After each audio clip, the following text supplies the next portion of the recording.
As Howard embarks on 158 years of greatness, the Mecca continues to grow. In any room, you can find a bison by screaming a big H-U. You know. Reporting for News Vision from Washington, D.C., this is Crystalyn Johnson. For generations, HBCUs have been a pillar of excellence, but without the proper funding, they don't know what their future holds. This fight isn't just about money. It's about preserving a legacy for generations to come. From Washington, D.C., reporting for News Vision, this is Crystalyn Johnson. Spring is in the air on the campus of Howard University. The birds are chirping, the sun is shining, and the students are outside. I am currently on the yard asking students what they're looking forward to the most as springtime has commenced. And that we don't have that now. He said he's come to campus, he's came to campus during homecoming, he's came to campus during a regular day, and he was like, when the weather is nice outside, there's no community, there's no coming together. And I was like, you know what, I feel this could do it. And we were talking about how there's no real YouTubers here anymore and that we could become that. What started as a conversation between co-founders Latrell Caton and Jordan Wright turned into a creative movement. On the Yard is a student-led performance series built to celebrate student artists while bringing back a sense of campus community. Much like a Tiny Desk or From the Block performance, Howard artists now have a chance to have their own platform while engaging with other artists and creatives. So I really wanted to start like a community-based platform that would help artists really like create a community like for themselves as they get into their music careers, into opportunities, pretty much like giving them the platform that a label would give to them without having to, conform to their rules and stuff like that.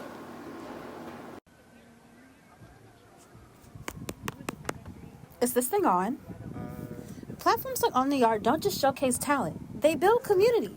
And for Howard students, it's proof that the right passion, purpose, and hustle definitely flows. I feel like having your own platform and having a community, I feel like it gives you a purpose. It gives you a reason to want to interact with others. I'm gonna be honest, I'm a little antisocial until you get to know me. And those who get to know me get to see that personality and that side of me. And I feel like that's what bringing us together and building this community will do. It's beneficial for everybody. From setup and test shots to recording and editing, On the Yard is more than just a series. It's a movement. A place where artists can take the mic, tell their stories, hone in on their craft, and start building the foundation for the future they dream of right here, right now. Build that foundation. Like, if you really hone in on like what you want to do, no matter what discipline it's in, you're able to like learn the ins and outs of that discipline and lay a foundation. From Howard University, reporting for News Vision, this is Crystalyn Johnson. When it comes on to legislative changes, the population doesn't really know how these changes affect a small group of people. It's probably a small group or large group. You'll never know how much people this affects. Historically, black colleges and universities have played a big role in higher education for decades. Aside from the success, these schools have faced a large funding divide, receiving millions less than predominantly white institutions and other universities. Intentional to try to set HBCUs up to provide them with less than, in hopes that they won't be produced well. For some students, the underfunding means fewer scholarship opportunities and limited resources. Sometimes this calls for decisions that could either help or hinder the institution. Negative impact in administration's decisions. I think, if I may, I think many administrations, even the HBCUs I've attended specifically, they tend to be a lot more money hungry, so they make decisions that financially benefit the school and keep the school in business.